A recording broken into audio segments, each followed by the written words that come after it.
హే కౌశిక్, నా వద్ద 20 lakhs ఉన్నాయి. ఈ 20 lakhs ని లాంగ్ టర్మ్ కి ఇన్వెస్ట్మెంట్ చేద్దాం అనుకుంటున్నా. ఎఫ్డి చైనా లేకపోతే మ్యూచువల్ ఫండ్ లో పెట్టుబడి పెట్టనా?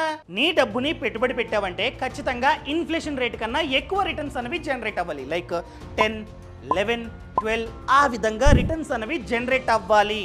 చిన్న ఎగ్జాంపుల్, 2010 లో ఫార్చునర్ కారు జస్ట్ 20 lakhs, కానీ ఇప్పుడు సో బేస్ వచ్చేసి 40 lakhs, టాప్ ఎండ్ 60 lakhs.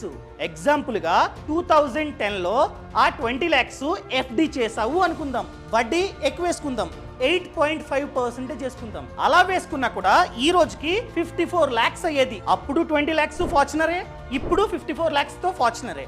అదే అప్పట్లో ఆ 20 lakhs మ్యూచువల్ ఫండ్ లో పెట్టుబడి పెట్టి ఉన్నట్లయితే ఎగ్జాంపుల్ గా రిటర్న్ 13.6%. ఆ విధంగా జనరేట్ అయ్యింది అనుకుందాం. ఆ డబ్బు మ్యూచువల్ ఫండ్ ₹1 కోటి చేసేది. సో ₹1 కోటికి 2 ఫార్చునర్లు లేదా ఒక బెంజ్ వచ్చేది.